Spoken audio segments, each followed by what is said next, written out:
We're gonna get started. There's gonna be people rolling in. The advantage, disadvantage of virtual events and doing something in Zoom, right? We'll probably have most of the people showing up in about 3 minutes. They'll miss the beautiful intro we have going on here. Here's the deal. We're getting together. It's an event called Xplor. Welcome. I'm Brent, part of the team here at Opus.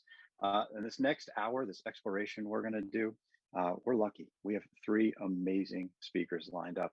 These are people, and there's only a few people in the world who can do what they do. They can turn curiosity into foresight. They can unlock scoops of perception. They can deliver these original perspectives. That's what we got lined up.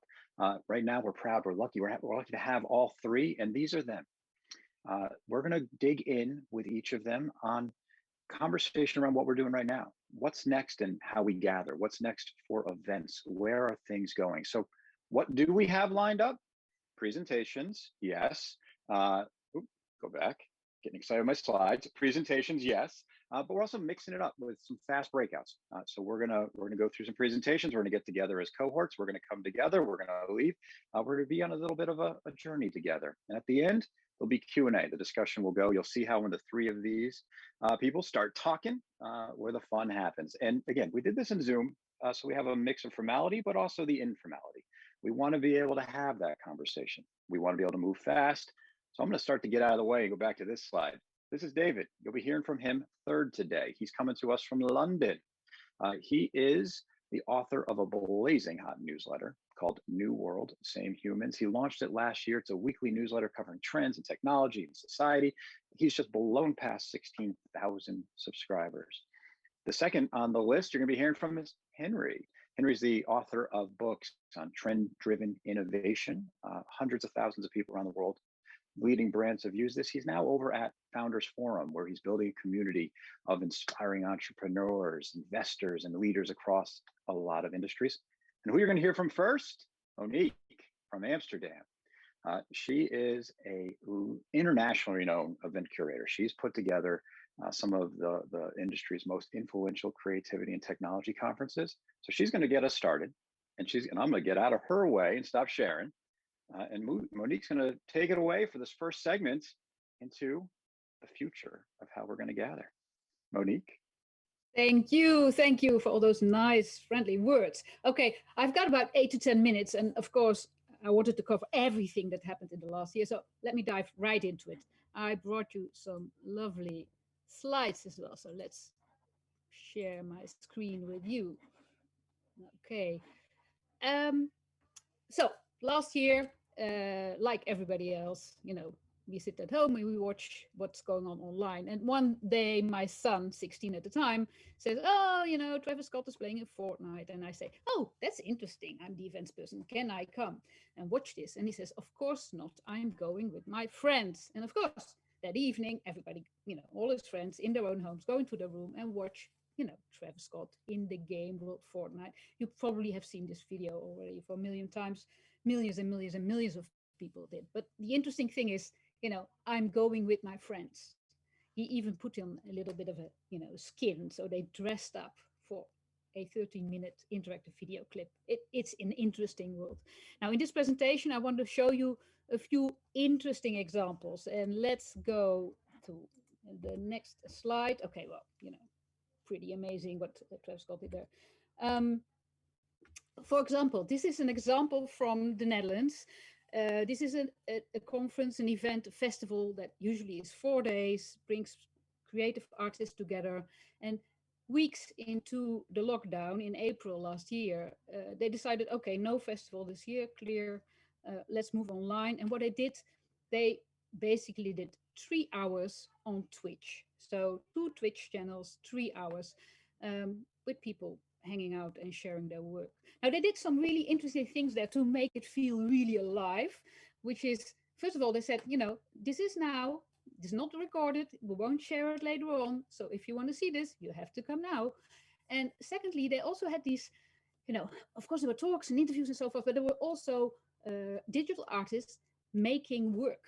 And that's a combination of Bob Ross and ASMR. You're so close to the work, you're so close, and you want to see, how it ends. So few of these elements, liveness, ended up in 40,000 people joining that evening from all over the world. And later on, they were sharing with the organizers. Oh, finally, we could be there, from Venezuela and Rwanda and everybody in the world and on the same level. So they were very happy with this. Another example, also a Dutch example actually, but internationally well known, is International Theatre Amsterdam. Now, this I wouldn't have predicted. This is a play, an existing play. It's a 6-hour play that is an amalgamation of 3 Shakespeare plays, and it's in Dutch. And they did a live performance from Amsterdam on a Sunday afternoon, 6 hours of a Dutch play. And, thousands and thousands of people came up. 6,000 people bought a ticket. The New York Times said it was brilliant. And just to imagine that you get all these people together. Now, what they also did was this extreme liveness of the play. What you see here is, for instance, they had a ticker tape. Now, the ticker tape doesn't only give us news from Roman times, it also gives us the actual news, and it gives us the tweets of people in the audience because they will share online. Why doesn't every event have a ticker tape with tweets from the audience? They also had things like, you could see the cameras. So you were not only witnessing a play, you were also, there was an extra layer there because you could see it all happening. And at one point, one of the actors walks out into Amsterdam on the Leidseplein in central Amsterdam. And the people there start filming him. And the feeling of liveness was extreme. There was a countdown clock to Caesar's death and more. I mean, a lot of liveness in there. And I think looking what the artists and the theater people have been up to is super interesting to take with you when you look at events. This is another example. I won't go into this. This is the Royal Shakespeare Company. They did a real combination of a game and moving and sound, and you could influence it. Technically very interesting, as an experience less so.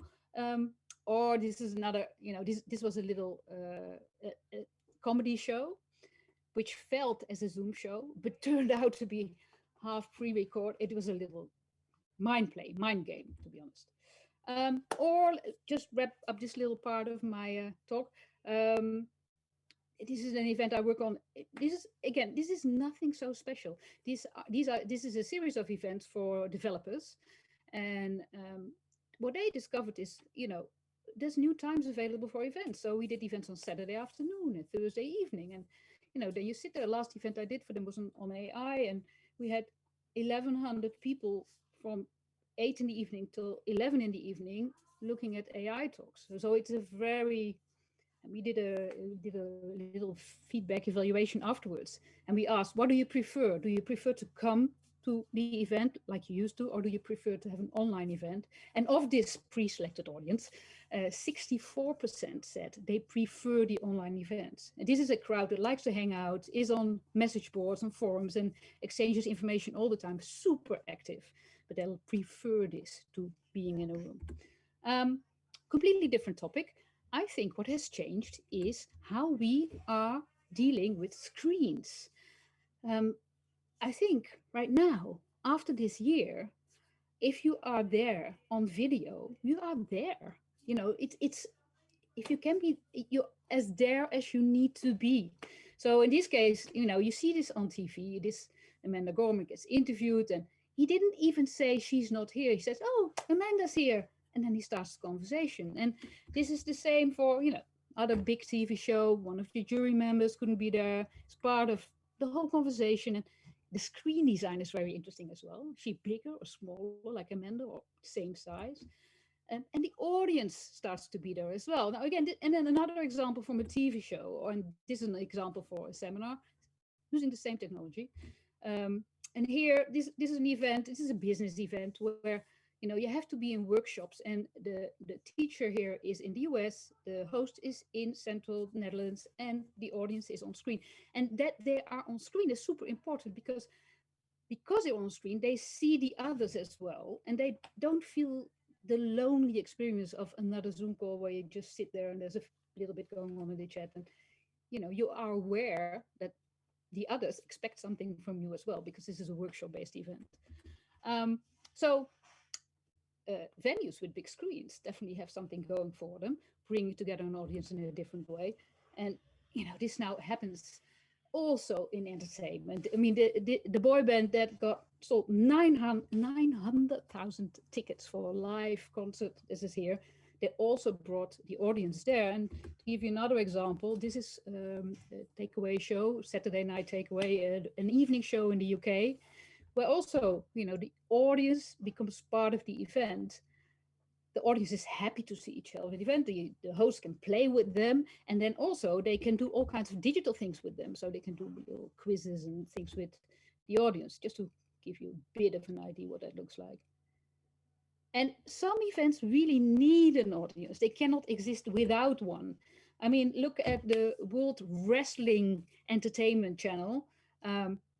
These guys wrestle, and part of the entertainment is ooh and ha, and the whole audience has to be there. So what they have done is they have the Thunderdome, they have 1,500 vertical screens set up, and you can buy a ticket. And then if you buy a ticket, you feel present, but also, of course, you sit at home before the TV, and you also see yourself in the audience. So it's a sort of a double presence there. And then you have Mr. Tony Robbins. He's very successful with this. He has made these huge events, these 3-day events. Tickets, you can spend a lot of money on that. And the last one, I think, I wrote it up, I think it was 22,000 people at the same time. And he takes them along a ride for 4 days. So it's a combination of, and it's super technology as well. This is not just another Zoom call. This has a lot of tech behind it.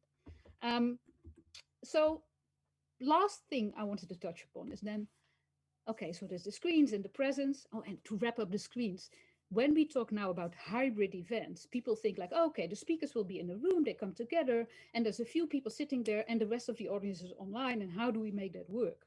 But if the feeling is, you can be somewhere on screen, it's much more logical that there's a new form of event where the audience does come together and the speakers are all on screen. So there's a different kind of hybrid. It's the other way around. Anyway, last bit of this presentation. When we think of events, we think of things happening at a certain moment and place and time. And I also stress the liveness of it. We're here together. But actually, there's a whole, once you go online, time and space is sort of, you can do different things with it. And what you see is events that develop as more like clubs. I mean, this is Alex Lindsay, he has a Zoom call every day for 2 hours. Every day for 2 hours. He's a host, he has his experts, they talk about event tech, and this is why I sometimes listen in as well, event tech and technology, video and things like that. Very much the kind of talk you would have at a big fair or a big exhibition where you meet your peers from different companies and you say, oh, I didn't like this camera as much as this one. And did you know that kind of conversation every day? If you listen in, you realize this is not so much an event as it is a club. You can put it on in the background. It's happy to hear the people talking. You can go there, you can go away. And this club idea, here's another example of that, is this is lo-fi channel. I actually listen to this sometimes. It's sort of a drone music. It's had the same picture for, there's a little animation. Sometimes it's dark outside, sometimes it rains, and the cat looks the other way. Nothing much is happening. Same picture goes on and on and on. But the interesting thing about this one is that there's always 40,000 people there. But then there's also a Discord server that has hundreds of thousands of people there. And it's a place to hang out. It's no longer an event. It's there all the time. But it is where people find each other. Or, for instance, this is an event. The people have gigs. This is Tim Burgers. What he does every evening, he invites his audience. He himself is an artist. His audience to listen to a certain record. And he invites, whoever made the record, the artist, the guitarist, the singer, whoever, big name people these days. And then they tweet about what they experienced when this song was written and little anecdotes and stuff during the record. So the whole audience listens to the same record at the same time and reads the tweets. And these are gigs now. This is very interesting. I mean, this is audio plus Twitter as an event. But this is another thing is, if you have events where the audio is spatial, where you can sort of wander around and, different kind of events. You can just find your people. Last but not least, the rule wrap up here is I just this is another Twitch channel. This is PogChamps. This is a chess by amateurs who are known on Twitch, so usually gamers, and they have chess tournaments. And at one point at Twitch, it actually was the highest rated channel because so many people were watching it. You can even make chess a spectator sport, so that I thought it was very surprising. Okay, more examples in my newsletter. I'll give it back to you, Brett. Thank you, Monique. One of the things I love about talking to you, talking with Dave, talking with Henry, and when the three of you start talking and a little bit, always learn something new. Audio plus Twitter as an event. Love that. Here's for everybody who's listening, and for those of you who joined while Monique was talking, we are going to do a little experiment. Something I have never done. Very straightforward. There was a joke a few of us been sharing, like, don't worry, introverts. This is going to be painless for you. So very simple. We're in Zoom. Zoom has a feature for breakouts. So the deal is we're going to take a short break between Monique and Henry, and it's going to be very short, 4 minutes. We're going to go into small breakouts just to say hello. There are people, we've purposely matched cohorts. There are people here from literally around the world across industries. We want just small groups for you all to say hello. It's 4 minutes. Everybody say hi real quick. And then you'll be back, and then you'll be in for another rapid fire, very cool talk from Henry. So again, going into breakouts, the team's organizing them as I talk. Hit the join button. We'll be back from the diversion in 4 minutes.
So as we're coming back, I know in my group, Amy got cut off halfway through. Amy, we're going to be back. We're going to do one more 4-minute round of breakouts, but not until after Henry. So we have a little bit of time. Anybody who got cut off, that's kind of what we're testing here. 4 minutes, going fast, keeping it going here. So Henry, get your slides together. He's going to screen share, and we're going to throw it to London for Henry to give us a look. Okay, hey everyone, welcome. Hopefully everyone can see my screen. Brent, I'm assuming you will shout at me if you can't see this. No shouting needed. So look, I'm just going to dive in. Similarly, we've got a few minutes. So I'm just going to dive into one strand of future events that I think is super interesting and that hopefully just leaves you with a thought to conjure with. It's not a fully formed thought. It's not like this is going to be your next event. This is exactly how you should run it. It's more of something that will just hopefully provoke a new way of thinking when you're thinking about this new world that we enter into.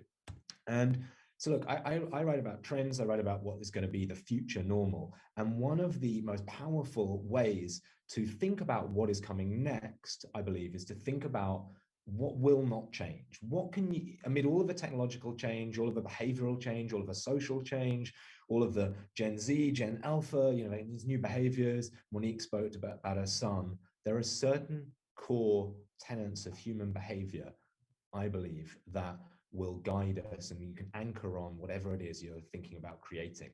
And one of the most fundamental of them has to be this idea of social status, right? You think back to that story that Monique told about her son wanting to go to a concert. We're a social species and we've wanted to go to concerts to show that we're part of the in crowd, to display our social status. And that's been with us since ancient times. And so I just really want to zoom in for the next couple of minutes and explore what we think is happening when it comes to status in the context of virtual events. Because you think back the last 2-3 decades, right? Many of you, you're in the event business. The experience economy has arguably been the trend that has driven the entire industry that we all work in. Right? The idea here you have a beautifully curated Instagram feed. This has become the social currency that people can flaunt. They can show off. They can say, look at me, look at these physical in-person experiences that I've had. Think about what that says about me as an individual. Think about my identity. Think about who I am as a person because I'm doing yoga on the beach in Bali or because of the restaurants I eat in or whatever it is. But of course, it was again, long before the pandemic, right? And like so many trends, this is one that was merely accelerated and accentuated. We have the rise of video game culture, right? We have increasing numbers of, especially younger people, thinking about these virtual experiences, and largely through the medium of video games. They are social, but what do we get from these social experiences that we have online? It's the same status that we had from these physical experiences, right? Look at me, I'm the last man standing in Fortnite, quite literally, right? That is a source of social status. And of course, look, I flippantly said there that it's younger people who are immersing themselves in video games, but if you just take a look at the data, that's just not true, right? That is actually a cliche that needs to die because, and I'm not going to ask for a show of hands, which ones of you guys spent far too much time on and money on your credit cards through the lockdown buying virtual goods? Right? Because we see, majority of Americans, right, of any age, majority of Americans play video games, right? They span all demographics, they span classes, they span ages, they span genders. This is a totally mainstream habit.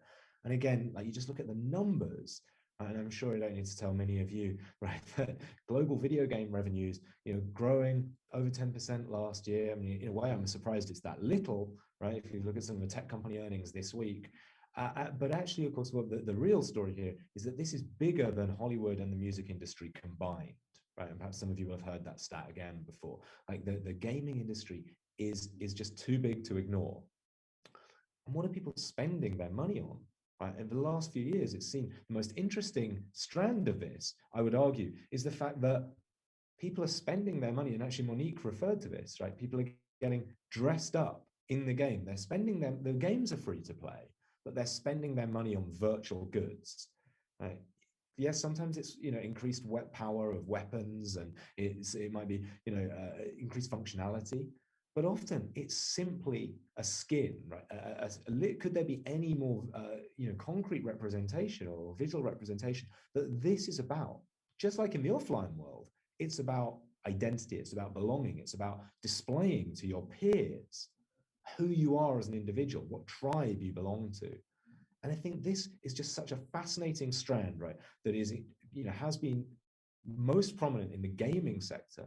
But of course, what it signals is that virtual experiences are increasingly driven by the same rules as the physical virtual experience, as the physical experience economy. And digital experiences are as powerful a status currency as our offline experiences were, right? How and where we shop, what we hold in our hands, but also where we go, right? The food we eat, the people we hang out with.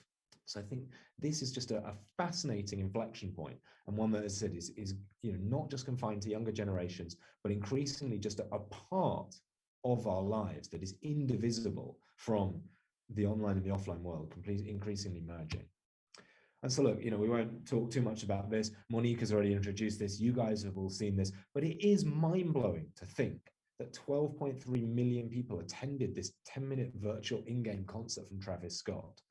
And you think about, the markers of one's identity. You think about like Woodstock and Glastonbury. These are kind of the seminal moments that you have when you're growing up. You go and you're part of something that's bigger than yourself. And this experience now is taking place in the virtual world in parallel to the offline world. But I think, look at some of the other examples. It's not just gaming. And I think that's really the key message here. It's about creatives in all parts of the world, in all industries. Think about how you can create meaningful, status-rich experiences. So we have the National Portrait Gallery in the UK, and they did this essentially a virtual meet and greet with the musician Nile Rodgers. So he sat for over 5 hours. He had all these interviews, and basically you could come into a virtual room and ask him questions, and he would, picking from those 5 hours, you could have a little conversation with him. It would pick the snippets of video so that you felt that you had a personalized, meaningful interaction with this celebrity. Right? You can then talk to people about, tell them, what you learned. I love this example from Zwift, right? So many of you will be familiar with Peloton, perhaps some of you use Zwift as well. So Zwift is essentially a connected exercise bike. You connect it to a device, but instead of Peloton being all about live streaming classes, here you actually kind of enter into a game-like environment where you are physically pedaling on the exercise bike and competing in the video game. And last year, obviously in the middle of lockdown, they held what they called the world's first virtual edition of the Tour de France. Right? So they got real professional bike cyclists in there. You as an amateur could compete in the video game alongside these guys, right? And see where you are on the leaderboard. I mean, probably you're a long way back, but think about this, right? It's the same strands of status, the same strands of achievement that people aspire to in the offline world, coming into the online world in this kind of hybrid game experiential environment. And the final example I just want to share with you here today is not so much just about the experience itself in the virtual world, but it's again about how the virtual experiences are increasingly having real, meaningful offline impacts as well. And so this again was a UK-based company who won a competition run by the National Health Service. They had the NHSX digital competition of what are the digital solutions that can help us fight the pandemic last year. And so they used VR to create this trainings for people, volunteers, retired healthcare workers who are coming back in to help on the front line. And this was a much lower risk, lower cost, faster way of training them about how to deal with COVID patients. And again, you think about the kind of status and meaning that people, your event attendees potentially, can garner from their virtual experiences. And this is a world away from some of the light touch digital interactions that we're kind of familiar with over the past decade. So look, that's just a couple of examples that I've thrown at you around video game culture, but around fitness and high performance, around arts and culture, but also around, even in the healthcare sector, thinking about how you might be able to create virtual experiences that have as much meaning and impact and are as important to the people that go through these experiences, that have these experiences, as their real world counterparts. So it's just something to think about. As I say, no easy answers here, more like just a provocative question about where you go next when you're thinking about the virtual experiences that you're creating. Okay, Brent, back to you. Thank you, Henry. And I'm going to use your question as a cue here for going to what we're going to do, which is back to the breakouts. And the question for this one, again, 4 minutes. Anybody who didn't get to talk in the last one, we'll have you, or at least in my crew, we're going to start with you all. This question is as simple as, where will you go next? When the world opens up, and somebody comes to visit you, where do you want to take them? Where would you go? Again, what we're experimenting with here, and the reason we're asking, for those of you who are a little curious on this, is it's the old table topics, the old meetup sort of conversation where you sort of break from the flow for a moment and just spend a moment with strangers to ask them a question. Well, 4 minutes isn't a lot. There's about 8 people to 10 people in these groups. 4 minutes, we're going off. Hit the join button when it comes up in front of you. Where's the first place you'll take somebody to visit?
All right, we're back. We're back. The journey continues. Thank you, everybody. That's the end of Force Fun, where the table topic piece is behind us. We are now going to go into a conversation with David, who is going to then take us into a discussion where the four of us are going to share the screen, answer questions. So if anybody does have questions, as David's going, start to drop them in the chat. We have a couple queued up for the gang. So 10 minutes of David, then a little 15 minutes of conversation, and everybody's out, off to their next adventure. David, you ready to go? Thank you, Brent. I'm just going to share my screen. I hope that's working. It is. Perfect. And you're in. Great. Okay, so this is a 10-minute chat about the Chit-Chat economy and what it means for the future of events too. I will get to that. We all know that something happened last year, a small thing happened that made our working lives look a bit like this, sometimes a bit like this, sometimes even a bit like this. And that raises a big question, which is what next for work? What next for work in the 2020s? What's it going to feel like? What's it going to be like? Where's it going to happen is the big question everyone is asking. A whole bunch of companies say employees can work remotely now forever.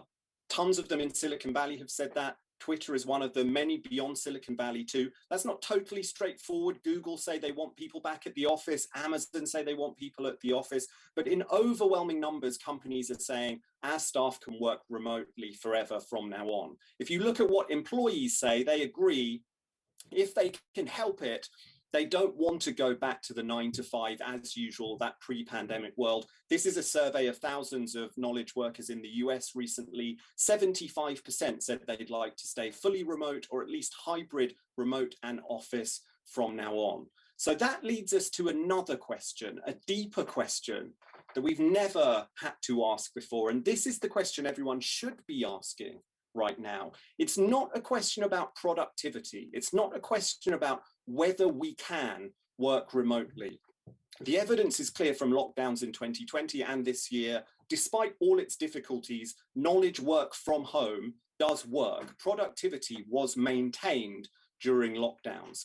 This is a question about something else. This is a question, oh, my slides have stopped moving. Here we go. This is a question about something different. This is a question about the secret elixir, the magic that every organization quests after, wants more of, wishes they could bottle. Every team, every manager wants that. I'm talking about creativity. I want to talk to you about a huge question that this remote work world, this hybrid work world poses for organizational creativity and innovation in the 2020s. What I want to talk to you about starts with this man. This is a very interesting man, a sociologist, Alex Pentland. He's a fascinating man. He started 40 years ago. He embarked on a lifelong obsession with using wearable devices and sensors to study human behavior. He founded the MIT Human Dynamics Lab to pursue that obsession. And all the wearable devices that we know today, the quantified self movement, the Fitbit, the ill-fated Google Glass, the Apple Watch that I'm sure many of you are wearing, they are all derived from Pentland's work at the MIT Human Dynamics Lab. In the early 2010s, Pentland and his team decided to study a particular question, and that question was, what makes for high-performing, creative, innovative knowledge work teams? That was the clear question they wanted to solve. And so they went around the US, they fitted out knowledge workers, teams of knowledge workers with sensors, with wearable devices. They studied their behavior, they measured their behavior, and they came to a very clear answer. And that is the single most important determinant of a high-performing, creative, innovative team is constant, multi-directional flows of informal, democratic communication, which is a long way of saying lots and lots of chit-chat. That is the number one determining factor when it comes to a high-performing, creative, innovative team. And that effect, in fact, was so powerful that it outweighed all the other factors they measured combined. It outweighed the intelligence of the team members, the skill of the team members, the personality of the team members. It even outweighed what the team members were talking about. All of those things combined were not as important as one factor, a constant stream of informal conversation and chit-chat. That was the defining determinant of a high-performing, creative, innovative team. Google have replicated that result. They ran a pretty famous study in the 2010s too, called Project Aristotle. Google wanted to know, what's the difference with our most high-performing, creative, innovative teams? They came to the same answer. The difference is constant streams of informal chit-chat and conversation that is democratic. Everyone gets to talk all the time. That's the determining factor. Now, you might think in a remote work world, well, that's fine because we still do this. We still meet. No is the one-word answer I have to that. Meetings are not the same. Meetings are not where a constant stream of informal, democratic, multi-directional conversation occurs. It's not multi-directional, it's not democratic, it's highly hierarchical, it's very structured, everyone wants to please the boss, only a few people get to speak, lots of people are too shy or timid or reserved to speak or at least speak their minds in meetings. Meetings, the evidence was clear from Pentland and from Google, are not where true creativity and innovation happen. So we have a problem. It turns out that if you want to optimize for this, if you want to optimize for the magic, the elixir that is creativity and innovation, you have to optimize for this. The kind of random meetings that just happen in the corridor where you bump into someone wearing a crown and a cape and you're like, hey, what's going on? Why are you wearing that crown? And you get to talking and ideas collide and magic happens that just every so often leads to your next product, your next service, leads to the next big vision that directs your company, okay? That's what's driving creativity and innovation. Meetings, crazy, informal, weird little meetings like this. And that leads me to this subject, the chit-chat economy, because a huge question we're going to face in the 2020s is in this remote work world, in this hybrid work world, how do we replicate those kinds of informal, serendipitous chit-chat conversation meetings, that banter, that multi-directional flow of communication that just happens in the office because it just does, because you're walking down the corridor, you're going to the infamous water cooler, whatever it is, it happens in the office. How do we get it to happen when we're all working remotely? And the chit-chat economy is going to be a massive trend for the 2020s that sees innovators try to answer that question. How can we replicate chit-chat for remote workers and remote teams? And we're going to see a bunch of answers. Super quickly, I'm going to hit you with three types of answers that we're going to see in the 2020s. This is Gather. Gather is a new remote work collaboration platform. Monique talked just a minute ago about the metaverse. Okay, we're going to see metaversal work collaboration platforms, and Gather is one of them. It turns work and collaboration remotely into a kind of video game. You make yourself a little character. You can see them on the screen there. You sit at metaversal kind of virtual desks. You walk around talking to each other. This is a great example too of a really important trend called spatial computing. So if you walk your character, the logic of this platform is based around who you are virtually close to in the physical virtual space. So you walk your character over to someone's desk and you can talk to them, you can hear them, they can hear you. When you walk away from their desk again, they can't hear you anymore, just like what happens in real life. So we saw a ton of, gathering in the metaverse, Monique's teenagers going to a concert in the metaverse. The metaverse is going to come to workplace platforms, and that's one answer to how do we replicate serendipitous chit-chat, informal conversation in this remote work world. Another type of answer is essentially Tinder for colleagues. We're going to see a wave of AI-fueled platforms that are about matching colleagues within organizations for random, one-off, informal, chit-chat type conversations. This is one such platform, Random Coffee. This is not new. Random Coffee existed before the pandemic, but this is the moment for those platforms to shine. And we're going to see a ton of AI and natural language processing and machine learning put to work to rinse through all the communications that are happening on company channels, happening in email, happening in Slack, and take all that data and use it to match colleagues for informal, fun, chit-chat type conversations, because you need those conversations to drive innovation and creativity. And the final answer, and I promised you I'd get to this, is what a ton of you guys do: events. Events will be a massive part of the answer to how do we replicate serendipitous, informal, chit-chat type conversations among colleagues in the 2020s. In the 2010s, dare I say it, we went to physical events to get away from our colleagues. In the 2020s, we're going to go to lots of these events to get together with our colleagues. It's going to be a chance to meet and talk to the people we work with, but in a totally different context and in a totally different way. So I would love you guys to walk away from this 10 minutes, which are close to being up, thinking about this trend, the chit-chat economy. It's a super powerful trend for the 2020s. It's a massive question we need to answer for the future of work. And events, the business that a lot of you guys are in, has a powerful role to play in this trend and in answering this hugely powerful question for the 2020s about organizational innovation and creativity. So think on it. So that's more than enough from me.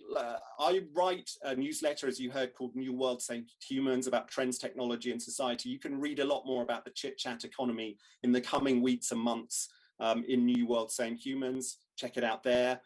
Thank you for listening. It was super fun, and I hope it was helpful. Thank you. Thank you. It was both helpful and super fun. So we're going to pull back Monique and Henry into the conversation for just one plug for those of you who have questions. Start dropping them in chat, get into the conversation. Are they grabbing Henry? There's Henry. The one plug, though, I just want to make sure all three, as David just said, all three write phenomenal newsletters. The impetus for why we're here is because I am a self-proclaimed groupie of all three. The teams here at Opus are tired of me sharing, forwarding, bumping, telling them that the only thing they should read are these three emails that I get from each of these three speakers. So that, and then the Clubhouse. I actually am very happy to see that you guys made it through all three presentations without a drop of Clubhouse or NFT mixed in. So we were able to avoid those too much. But kidding aside, well, first, how were your little sort of try we did? How were the breakouts? I know, Henry, you were stuck with me, but David and Monique, how were the breakouts? How did we hit your chit-chat economy play at all, David? I think this is a perfect example of the chit-chat economy. You know, I think you're going to find organizations, little teams or brands wanting events people to run events like this for their teams, you know, sometimes virtually, but also sometimes in person, and essentially just force them to get together in radically different contexts that spur the kinds of random conversations we just had in the breakout room. How'd you feel about it, Monique? Thank you, David. Well, and I was really impressed. I mean, the last question that was asked, quite a few people are about to travel, or have just traveled, have been vaccinated, and they were talking about places to go. Well, here in Amsterdam, we're still stuck, you know, we can't go anywhere. It's like, we are still under lockdown and we're not vaccinated either. So, you know, as for events, I long for events. I want to go to events. Yeah. Henry, you are back in the office, putting on events, building a community. You're in London. What's the local perspective there on all those things? Yeah, it's weird, because so for context for everyone, I mean, I'm now working with a team and we're putting on an event in the UK in mid-June for about 500 people, international event, about 20% of US attendees. And it's, you know, it seems to be going pretty well. I mean, we're planning it. It's literally the week before supposedly all restrictions will be lifted in the UK. So we're planning for it's at Soho Farmhouse, which is the kind of country retreat for the Soho House group. For those of you who know, so there's a lot of outdoor space, and obviously we're planning for the meter distancing. But you know what? or, you know, the reception, I mean, it very much is split the crowd, right? In terms of, this is an event that's been running for 15 years, so it's got a big track record. And there are a bunch of people who are like, you know, I can't travel for vaccination reasons, for personal health reasons. And then there's just the other side of the coin seems to be like, hell yeah, you know, get me on that plane, right? Like, people cannot wait to get back in a room, to you know, have a coffee, raise a glass of wine, to actually just see people, right? And I think it's going to be pretty strange, I think. I mean, I'm excited, like really excited, but with the tinge of sadness, not regret, but like FOMO for those people that can't make it, right? Because of course we're in a serious, you know, people who can't come have serious reasons typically why they can't come. So I think it's you know, the word polarization we've used way too much over the past couple of years, but this is a different form of polarization, I think. I mean, you know, my wife's family are from India, so they've got, you know, while stuff is getting back to normal in the UK, like we've got this other WhatsApp channel, which is, you know, very different perspective, right? So I think we're in an era where events will bring us together, but also tear us apart a little bit. Well, not tear us apart, but keep us apart, depending on which side of the coin you fall on. So it's, you know, treading that political in a different sense than what we normally mean about polarization, but treading that kind of, you know, political tightrope is going to be tough. I think it's going to be really tough. I agree. David, you have a question in the chat. I'm going to let you read that one while I ask Monique. What is, like, I like some of your examples, right? As we were talking in the early talk on, especially the one that jumps at me still is the idea that audio, people listening to their audio at home asynchronously, all pressing play at the same time, and then going to Twitter to talk about what you're all hearing when you press play, and having that physical action of pressing play on my phone to listen and then tweet. Interesting. Like, what's your take, like, just to come back to the word hybrid, like, and sort of when people do start, you know, the other example you had was like, you may go to an event where the audience is live, but the speakers are all on screen. I'm just curious. We didn't do this in rehearsal, so it's an ad hoc question that hit me as we're talking. Where's your thought on hybrid? I think it's still very much a time of experimentation, and what you see happening, unfortunately, is because a lot of the bigger events that are taking place online use platforms, Opus, Swapcord, whatever, and they sort of box you into a certain type of, you know, there's the video, there's the chat, there's the chat roulette, and, you know, it's not bad, it's good and it works, and, you know, there's hundreds of reasons to use them, but I find it much more interesting to look at those events where they say, okay, now part of the event is everybody has to go walk outside and listen to this talk, or, you know, where there's still a bit of experimentation going on, because I think it's wrong to say that we've already sort of figured out how to do these online events. It's not there yet. And also what was really funny and interesting a year ago is completely boring already. So, you know, you also need to do new things. And at the same time, I mean, even if you do little conversations, or, I mean, I honestly think it's still magical, you know. Look at everybody here around the world now sitting together in one conversation. It is magical that it can be done. And so I sort of think about it now as, you know, it's like the early days of blogging, where you could discover, yeah, oh, anybody can write a blog, anybody can read a blog, you know, it's a tool that everybody can now use. Or, you know, with Twitter, you could share a few words, and on Instagram, you could share pictures, and TikTok, you share dances. And now events are sort of the social currency. You can, anybody, anywhere can put a group of people together to experience something together, even be audio or pictures or dance or video or talks, whatever. So it becomes a sort of a new, you know, these events become new things in this incredible social network that we have around us. And that's not just digital, that's everything. It's nice. It's a nice segue to the question, David, that's queued up for you, which is bringing Chit-Chat beyond the people who you can normally put on Zoom with you. Yeah, I think this is an interesting question. So the questioner is asking, do you see the Chit-Chat economy, you know, including impactful participants like our grandmas, our local vegetable vendors, the kindergarten teacher?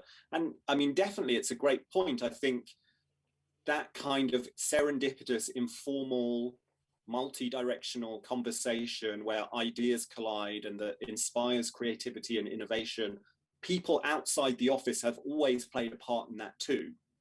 I think the particular challenge though for the Chit-Chat, for the 2020s, is that we're going to be pulled apart from our colleagues more often than we typically were. You know, we're not going to share that constant same physical presence that we used to in the 2010s or 2010s, or many knowledge workers aren't. That might actually leave you with more time to speak to your grandma and the vegetable vendor and the kindergarten teacher and all of that. So yes, they'll continue to play a big part. I just don't see the tension being there. The problem isn't there, you know, because I hope that we're all going to have plenty of time to talk to those kinds of people who we've always talked to in an unstructured way. It's the unstructured conversation with our colleagues that we used to just naturally have because we were in the office that will now be radically diminished. That's the tension, that's the problem that innovators are going to have to turn their attention to. And it's a fascinating problem. And I think we're going to see a lot of, it's a huge opportunity, and it's a big opportunity for events people too, you know, and some of that will just be around positioning, but some of it will be around, new forms of events that are much more directed at single organizations and bringing teams together. And almost kind of paradoxically, it feels weird, bringing teams together who work together all the time anyway, but rarely see each other in that way. That feels like a new kind of positioning, you know, a new proposition for some kinds of events that I find very interesting. Yeah, there's an interesting example. There's the company, it's founded by a Dutch guy, it's huge now, GitLab, and it's always been a distributed company, so they never had an office. But what they do have is an offsite where they take the whole team, wherever they are in the world, for 2 weeks. It's not a holiday, it's just getting them together for 2 weeks and then run program. And so it's a huge event, but everybody in the company has to go. And then the rest of the year, they're, you know, at the desk again. I want to make sure that, thank you both. I want to make sure that we wrap this on time because everybody will be hitting the lead meeting to go to their next meeting back to back here. Henry, I'm going to give you the last word here on the questions, just because you had a couple, like personal interactions, the return of hybrid. Any last thoughts? Look, I'm with Monique here, and the truth is I don't think this story has been written fully yet, right? I think we're still in the experimentation phase, and you know, hopefully with everyone on this call and what you guys are doing at Opus, and we'll keep on watching it and keep on writing it, and you know, thanks, and we'll look to everyone on this call to show us the way, and then we'll just try and shout about it. So please give us stuff to write about. Well, that's a great segue back, because everybody on this call get these newsletters. Monique threw hers here on the Xplor landing page. There's big learn more boxes next to all three speakers' names. That'll take you right to the newsletters. They write amazing stuff. They speak beautifully. Bring them to your events. Thank you, everybody, for joining us. We will see you again soon. Thank you. Thank you, guys. Thanks, guys. Thank you. Thank you. Thank you so much.